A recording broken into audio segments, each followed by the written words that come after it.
Years of diplomatic effort have so far failed to halt the war in Sudan, which has shattered the country and triggered the world's worst humanitarian crisis. Well, this week at the UN General Assembly, the war in Sudan returned to the spotlight. It has been described by the International Crisis Group as a make or break for stopping the conflict. Well, joining me in the studio is Ahmed Soliman, Senior Research Fellow at Chatham House, to discuss this. Hi, so nice of you to join us. Thank you so much for having me, Linda. Well, just recently, Dame Rosalind Marsden wrote that the war in Sudan is receiving insufficient attention. Is it receiving the right attention now?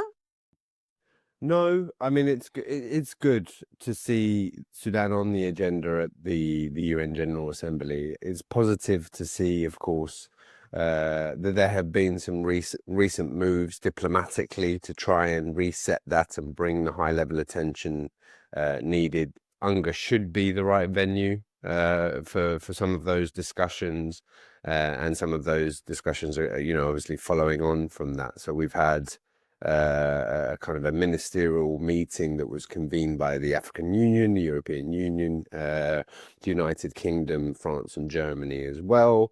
So that was positive to see, with a very strong statement of intent after that in terms of de-escalating the war and stopping the war, but also ensuring that the warring parties resume negotiations, and that civilians are really put at the forefront of any political transition afterwards.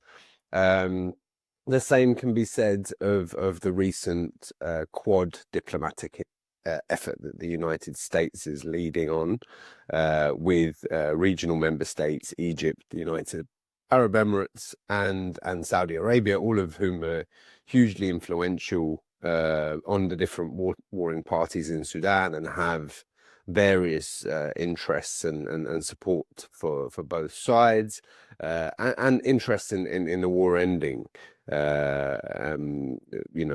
from the political, economic, and security perspective. So there has been a fair degree of difference between those regional states with respect to the war in Sudan. But there is a sense that now is a moment where they may be coming together, and certainly that there's an opportunity for concession over some of the differences that exist between them, and so it's very notable to see the statement they put out on the Quad statement on the 12th of September, that was in that tone, showing that there has been some progress made, and US front foot diplomacy is probably responsible for that. And you would suggest that, or I would suggest that the US really needs to be following this up at the highest level, in order for there to be a chance of those regional states overcoming their differences, and that leading to greater leverage on the warring parties to end the war. Because we can't mistake the fact that the war is, it's unfolding. There is a new phase to this war now. And there is seemingly very little appetite between either the army or the rapid support forces to stop the war. So even though the regional environment is very important to that and to finding resolution, it's not the only reason that the war would come to a conclusion. Well, you mentioned the civilians. I've just seen a report from the US State Department Senior Advisor on Africa saying that a US-backed agreement to allow aid into the besieged city of Al-Fashir might soon come to in effect. Do you have any hope of that? Because that is the big issue. Well, it seems that Masad Boulos is being quite positive and bullish about this. He's also been fairly positive, as you would imagine, given he has been leading these negotiations with the Quad members on the possibility or the prospect of the Sudanese warring parties coming together for talks fairly soon. I'm skeptical. I have to be, because of the recent history within the country, and actually because of the state of the war now. Now, humanitarian assistance is hugely politicized in Sudan. It has been for decades, and the warring parties in the areas of their control have been seeking to, to direct and to funnel that aid, and also to show that, it is coming from them, as well as to provide that aid to their own supporters and those who are backing them. And so there is a real worry about how the aid moves. There have been issues with um, uh, provision of enough assistance, but really the holdup has been cross lines movement of aid and control of that aid. And so, for example, in the west of Darfur, the issue has been around Adre border crossing, largely speaking, which is the key border crossing for the aid to be able to come in, and the checks and controls that are required by the army, which has no physical control over this area, for that aid to move through, because they don't want that aid being captured by the RSF.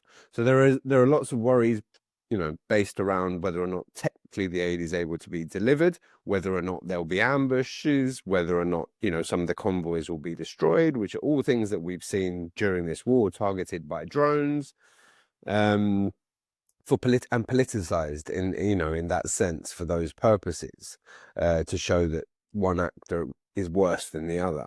And so really, the priority has to be the protection of civilians. The priority has to be delivery of humanitarian assistance to civilians, but that clearly is not the priority of either of the warring parties in the actions that they have taken during this war.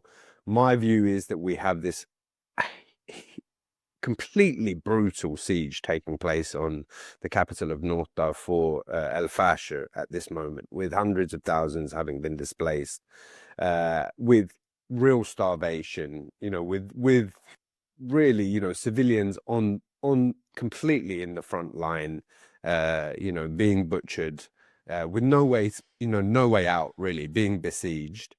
And is it in the interests of the RSF to enable humanitarian assistance to move in, assistance or a pause that may provide, a humanitarian pause that may provide for the army to regroup, when for 17 months they have been besieging El Fasher to try and remove the army? So this is why I have a hesitancy about what we're seeing here, is because the warring parties, the actual governing parties in these territories, are not acting in the interests of the people, of the Sudanese people. And so to think they will do because of external pressure, I think is slightly naive, without, ensuring that delivery can really be fortified, externally, which, there are no external forces in Sudan at this moment in time. There's no peacekeeping mission in Sudan at this moment in time that can do that. What is the situation on the ground right now? It depends where, because we do really have different areas of control and different areas where the fighting is ongoing.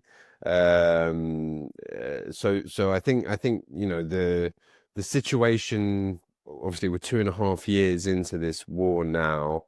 It's an unprecedented war in Sudan's history. The devastation is unthinkable, really. And I know these days, when we're discussing conflicts, because there are so many of them, and there's so many large conflicts, with so much devastation in Gaza and Ukraine and elsewhere, we almost become blasé about the numbers. But to think that, since the war started, 12 million Sudanese have been displaced, it is an absolutely ginormous, figure. It's incomprehensible to think that 12 million people have been displaced from their homes, their families, either, internally or externally, in neighboring countries, and that that 30 million people, which is approaching 2/3 of Sudan's population, need humanitarian assistance. These figures are catastrophic, and will take generations to overcome it, even if the war were to end in the next weeks, which it's not going to.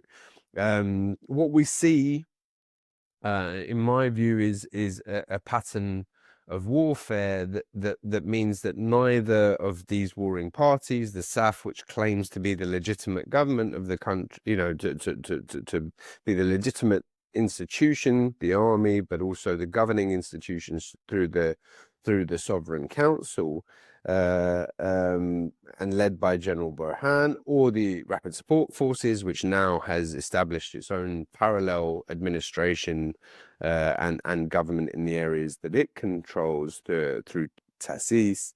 Neither is really likely to win this war outright. And what we're seeing is increased militarization of the country, increased fragmentation over time. You know, if we're not talking about Sudan being a failed state now, certainly it's on the precipice of being a failed state. And a lot of fighting. The RSF is in control of much of Western Sudan, including the 5 states of Greater Darfur, except for, as I discussed, El Fasher, which has been under siege since April 2024. And now we have a situation where, after the army earlier this year retook the capital, Khartoum, and pushed the RSF out towards the west into Umdurman, the areas between the east and the center, the east and the north are the areas that, you know, are allied to the army and under the army's control. But now this area in the middle, Kordofan, northern and southern Kordofan, these states are the ones which are being heavily contested. So it's whether or not the RSF is being pushed back further to, you know, into Darfur, or whether or not it can hold its position. And these are the battle lines. These are the key battle lines in the country. And it's very, very divided. It has polarized Sudanese people and communities and families. It has led to lots of ethnicization and othering of communities and targeting of them based on ethnicity. And so if you're Darfurian living in the east or living in Khartoum, you're becoming or for Kordofan or Blue Nile areas, you're a target potentially for militia groups and other armed citizens in those areas, just simply because of the way that you look and where you might be from. And I think this is really, in terms of Sudan's social fabric, it has had a really catastrophic impact, this war. And as we, as is kind of overtly talked about now, it seems as if, there is some move towards de facto areas of control under two governing militarized authorities, but with civilian components, civilian cabinets, if you will. How would this conflict contribute to broader instability in the Sahel, in the Middle East, and Horn of Africa? Yeah, I think we've seen this conflict very quickly become a regional one. It's not contained within Sudan's borders. Obviously, I discussed the issue of displacement and refugees. So you have millions of Sudanese that have crossed borders, over 1.5 million since the war started into Egypt, around 1 million into Chad, 1 million as well into South Sudan, although many are South Sudanese returnees into South Sudan, but into a country that, really doesn't have the resources to be able to absorb and take care of those citizens and provide for those citizens that are coming back. Similarly, the level of displacement is simply, phenomenal. And that has also, I think, been connected then to issues of resources, issues of weapons smuggling, of militia fighters. The Rapid Support Forces is very it's been well reported and documented on the nature of recruitment that they have undertaken from Sahelian countries, fighters with similar ethnic backgrounds, nomadic Arab tribes that have been recruited to fight in the war in Sudan, including also mercenaries that from other countries, including Colombia, that have been fighting in the war in Darfur and training RSF fighters, and then fighters from South Sudan have also been recruited as well. So it becomes a bit of a hotbed for militarism and for militias fighting, and we've seen some of that fighting between the army and the RSF creeping into South Sudan and impacting South Sudan as well. Egypt is very concerned about its southern border, about the connectivity between Libya, southern Libya, and Sudan, and the fighting in the tri-border area to the north east of Sudan. The northwest of Sudan, Jebel Awenat, where we've seen militia fighters and weapons for the RSF,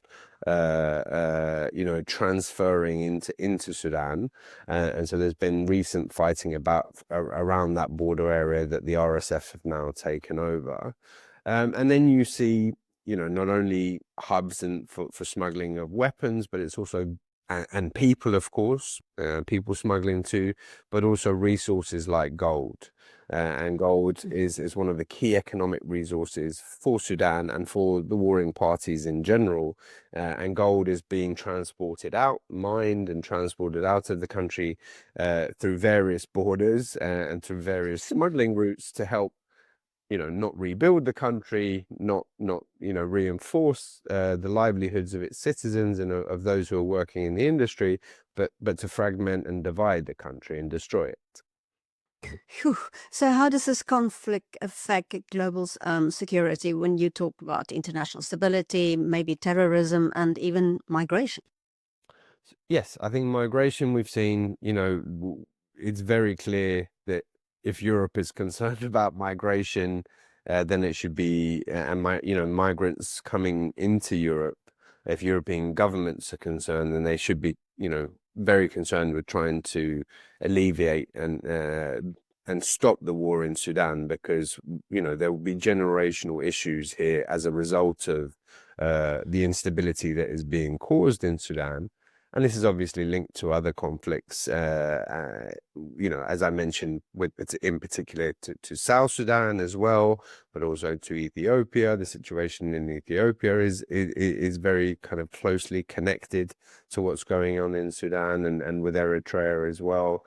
So there is a sense, certainly from from migration standpoint and from the concerns that exist in a number of European countries, including here in the UK, that this could be something that would impact European countries much more in the coming years.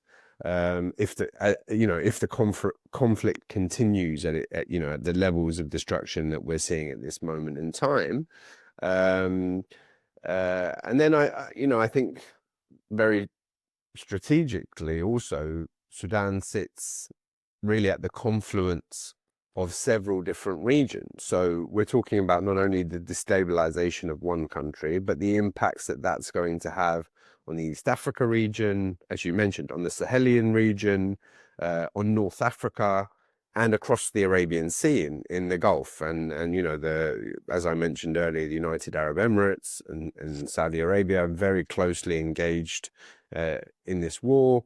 They are very interested, of course, in stability in the Red Sea, and that is being undermined. But by this war, would be further undermined if Sudan became a safe haven for terrorists and extremist groups, as it has been in the past. In the 90s, Osama bin Laden lived in Sudan. So it's not something that is unthinkable, in particular when you see the role of the former regime, the role of the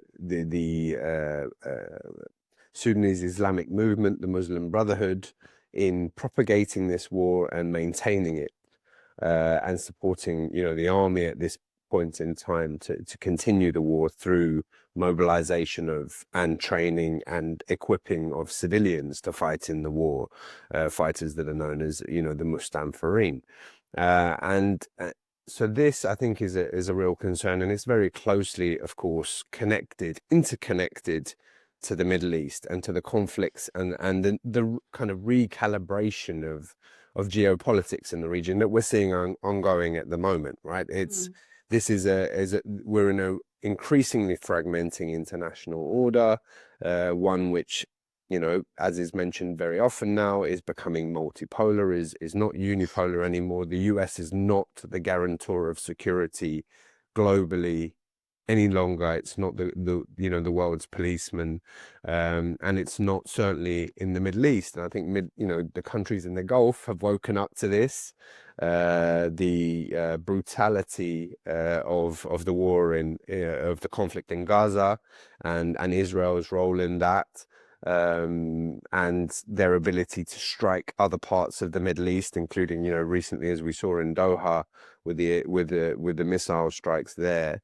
That reinforces, I think, for the Gulf states that the US isn't going to be their security guarantor, and that they need to proactively assert their interests within their sphere of influence, and Sudan is included in that. So it makes things a lot more difficult, I think, but perhaps with that, in that sense, when I was referring earlier to these different positions and interests that the Emiratis, the Saudis, and the Egyptians have taken, there is maybe a bit of a wake-up call that actually you need to come together to resolve this, because otherwise things are likely to become less controllable, impact you further strategically, and certainly a divided and fragmented and militarized Sudan is not going to be of benefit to the United Arab Emirates, to Saudi Arabia and its interest in developing its blue economy and the Red Sea, or Egypt, right, as the northern neighbor of Sudan. Well, and the Red Sea, how is it impacting that? At this stage, we haven't seen huge amounts of impact. Aside from things like weapons smuggling that I talked about, some impact on trade, in particular from Sudan, and certainly the Port Sudan government's it's at this stage very difficult relationship with the United Arab Emirates has now started to take on an economic impact as well. The Port Sudan authorities and the areas that they control are very, very reliant economically on the UAE and on Dubai for trade, both in terms of exports, largely speaking, but also important imports, and this political dispute between them, and the Port Sudan government, claiming with some justification that United Arab Emirates have been supporting the rapid support forces and funneling arms into them, and as well as supporting other mercenaries and other housing essentially their economic interests. This is really starting to damage, I think, the trade situation in this area, so including the maritime trade, which has been shut down by the United Arab Emirates authorities. But they haven't gone the full hog. There are other things that could make things a lot worse economically for Sudan, including correspondent banking, including the current app, the most popular app for financial transactions is called Bangkok, and that's kind of housed through the UAE as well. So that could be undermined, but hasn't been, thankfully, because it's a lifeline for most Sudanese people. So in terms of direct Red Sea disruption, we haven't seen that yet, but it's not something that you could rule out in the future. If the war were to continue, we were to see further militarization and ungoverned spaces in the country emerge and become ripe for terrorist groups and other militia groups to kind of assert their interests from. We've seen what the Houthis have been able to do in the Red Sea. It only takes the territory to be able to do that, and the weapons, and the weapons already exist in Sudan to real abundance. So yes, we're at a stage now where thankfully, not too much disruption directly in the Red Sea, but it's more the Red Sea environment and the contestation politically between those countries that exist in the Red Sea that has been impacted. Well, just to end off, often when you think of conflicts in Africa, and I'm from Africa, they often almost not seen as important. So the fact that this is sort of gaining, more importance, and the impact of that could actually be so wide. So do you think there's sort of more a drive to solve this? I'm still hesitant because, I think there are things that are missing. There are good statements. There's good intent, but we're uncertain yet about what we're likely to see in Sudan. I think it's the US government and others, Western governments in particular, and now the regional governments have all signed up to ensuring that the Sudanese people decide what their future looks like through, an inclusive, a transparent process that isn't controlled by the warring parties. And there's a very ambitious, in the Quad statement, there's a very ambitious timeline for that to take place within 9 months. And I have not seen many transitions like that in 9 months on the African continent during my years of working, that would meet the aspirations of all Sudanese people. I think the implementation and delivery is not there right now. We certainly don't have a viable process to bring an all-inclusive dialogue together. I think we don't have any appetite from the warring parties to hand over power. Firstly, to come together and agree a ceasefire, and then secondly, to hand over power to civilians through a genuinely inclusive process. And I think the regional parties would very much want to shape that process in their own interests. So we've already seen the African Union kind of failing really to step up to do this without showing its political biases, without trying to, bring back members of the constituents of the former regime, without being able to really carry forward a kind of a consultative process with Sudanese civilians. And that kind of leaves things up in the air for others to take it forward. So Egypt have, really jumped on the political process and tried to help to steer that. But I think we're also cognizant of the fact that Egypt has been and continues to be supportive of the existing institutions in Sudan, the national institutions, the army, the Transitional Sovereign Council. I think there's increasing pragmatism in Egypt that, not one side is going to win the war. But I think in terms of what that would lead to in terms of a political outcome, it might not be the fully inclusive desired outcome that all Sudanese would want to see. And I think we need to really think about all Sudanese in the case of trying to ensure the unity of the country moving forward. It's not one camp of Sudanese and their interests. It's all Sudanese, and trying to, come to an accommodation and a vision which would ensure Sudan remains intact, and that people, can continue to live and progress in a viable and representative governance system in their country. We're away from that, and from the outlining the vision towards that. But I do agree, and I do support that as much leverage and attention that can be, promoted towards ending the war now, and towards making the warring parties recognize that, what they're doing is destroying their country. It is not, providing or shaping a landscape for the betterment of their country and their people. And if they continue to do so, it will divide Sudan again. And Sudan has already been divided once, and Sudan could divide again if they continue with these actions. Well, Ahmed Soliman from Chatham House, thank you so much. Thank you. It's been a pleasure talking with you.